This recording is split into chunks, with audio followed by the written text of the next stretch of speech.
Okay, let me just give you guys a quick tour around this delightfully square and grey machine. God, I really need to get a wireless microphone for this.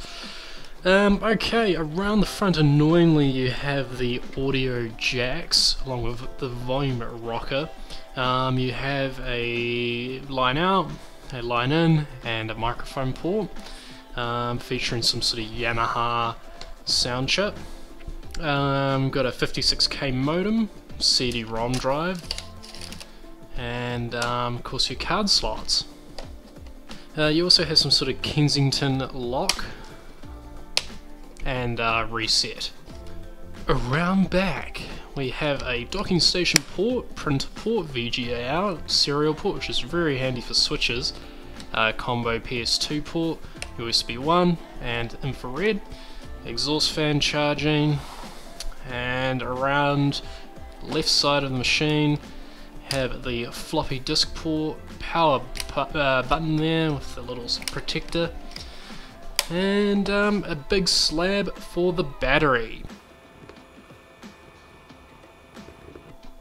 So the sticker on the front may fool you guys, it's not actually a 460, it's a 480 CDT, but I replaced the display given they share pretty much the same parts. Most of these machines, you know, they all come with the same keyboard, the pointer nub, which is definitely not as good as the IBM version.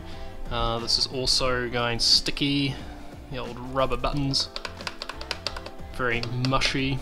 And yes, the battery does still hold a charge on this machine. Not very well, but still, for something this old, it's, yeah. A lot of my old Toshiba laptops still hold a charge, like this sort of generation. And speaking of which, it's going flat. But admittedly, it was flat and I only charged it for a couple of minutes, so we'll just turn this off. Actually, I could probably just put it to sleep. There we go. That'll shut it up. But basically, I just thought I'd show you guys what sort of machines these are, what they're actually really good for. And yeah, we'll show you some of the hardware specs and gaming and things like that that, you know, you can really do with them. Okay, so check out some of the features on this machine. One problem is, of course, the sun out and the screen's been absolutely dreadful. You won't be able to see anything, so I'll bring up the captured footage so you can see some of the things on the machine that I've got here. But yeah, this is sort of like a almost half hybrid OEM built machine. I think I restored it from some discs possibly. But yeah, you get some of these fancy little Toshiba utilities, hardware sort of setup utility where you can set things like, oh, I had to change just before the display stretching, so everything sort of looks correct. But yeah, we'll check out some of the specs that I've got on this thing. So running Windows 95 version B, I believe, so it's got the USB support. This features a 233 MHz MMX CPU, of course by Intel, 64 megabytes of RAM, and I think I've got a 2 GB hard drive in this machine. The chipset is the typical of this era, chips and technology 655555, whatever it is, PCI, and it only has a 1.5 megabytes of memory. It is not direct 3D capable or has any AGP sort of texturing, but yeah, at least it's good enough just for some basic games. So it's not really tailored as a Windows gaming machine, so I have got the usual Simcity 2000 here as well, where you can of course just play that. That also works just fine. And, you know, this thing can play this, it is good enough.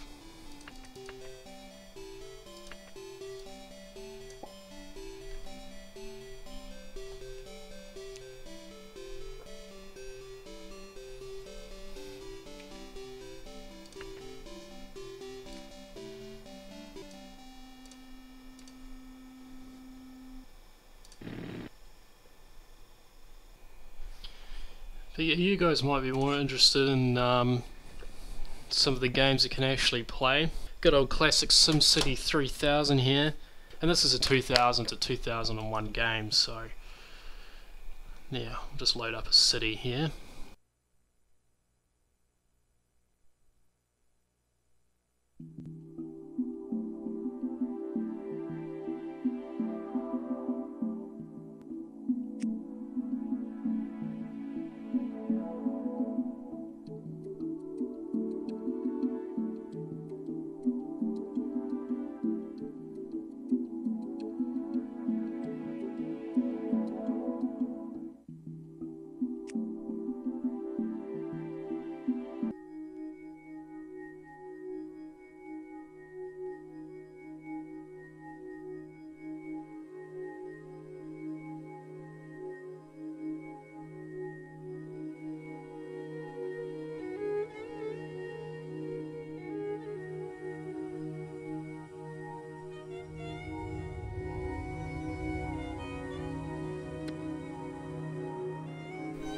Okay, after a brief few minutes, yeah, we got the machine loaded the game. Took a while.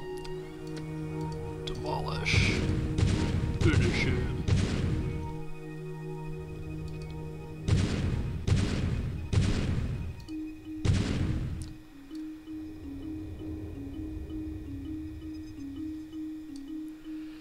So this is a big city. So, you know, it does sort of struggle a wee bit. Can I zoom in?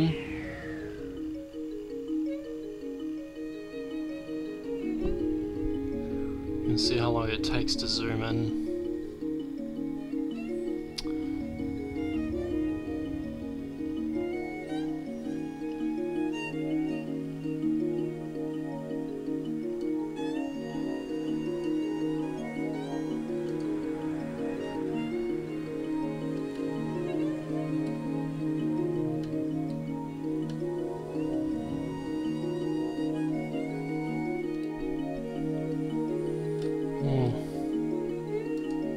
Wow, that is slow. And like, it is playing it, it's just not very smooth. I want to build a house. Landscape zone. Commercial, residential. I want a light residential.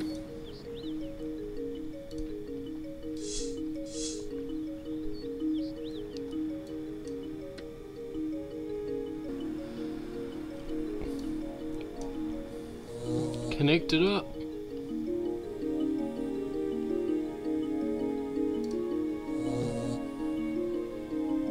And you can rotate.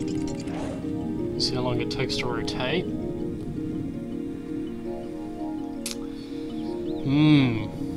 But still, you know, it is playing. Some speed. Yeah. Helicopter moving there, how slow it is. It gives you an idea of the frame rate.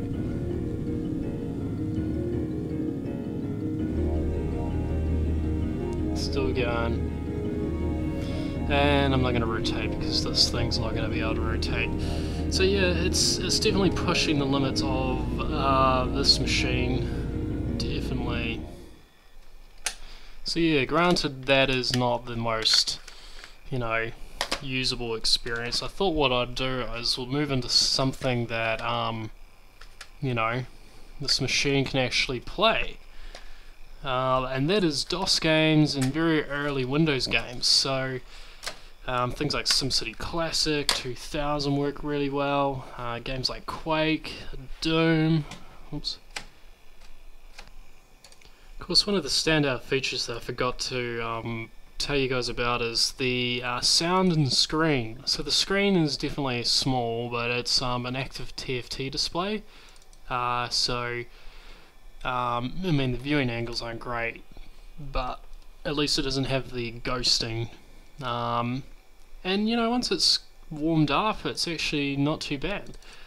The other thing is this thing has most of this generation have OPL3 Yamaha chips and good soundblaster support. So games like Quake and DOS games actually seem to most of the time work pretty good. So I'll have to take the CD out so it doesn't play the I can never remember which one to launch. But I'll have to take the CD out because there's music, that's made for the game.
But yeah, where this machine actually shines is DOS game support.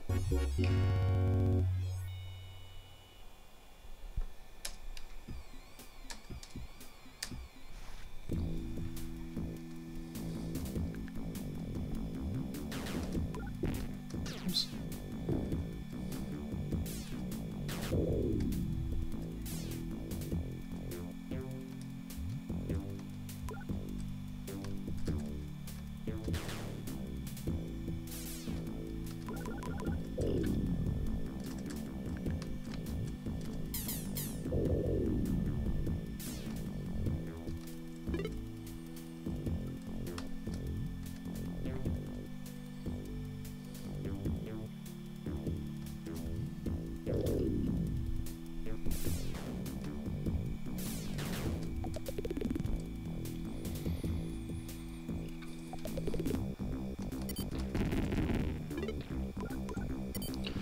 Take that, alien scum.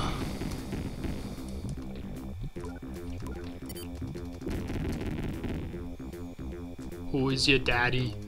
What does he do? Bam! Damn it, damn it, damn it!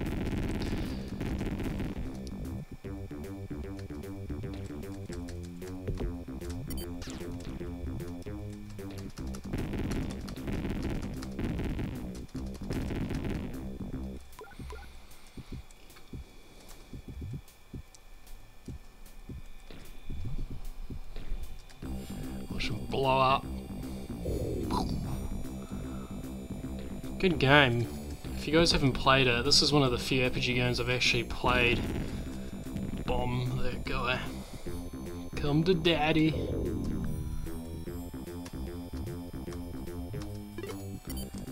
Biometer, it's just, yeah, it's like a mixture of Duke Nukem and loser.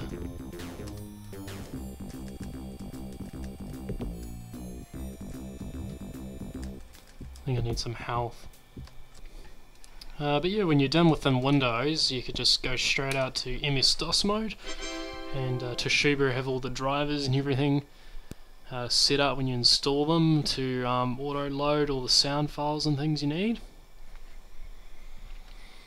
So we can just go into the games.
Anyway guys, well that's basically about it. I just wanted to show off this little machine and yeah, some of its capabilities. So yeah, if you get a chance to pick one up with the active matrix screen, highly recommend it just because of the compatibility that it offers with games and things like that. But yeah, other than that, they're actually pretty good little retro gaming machines. So yeah, as I said, if you get a chance to sort of use one and pick one up on the cheap, like this one here, they're pretty compatible and should offer you know, some decent gaming performance. And it's not like a big desktop where you have to have everything out.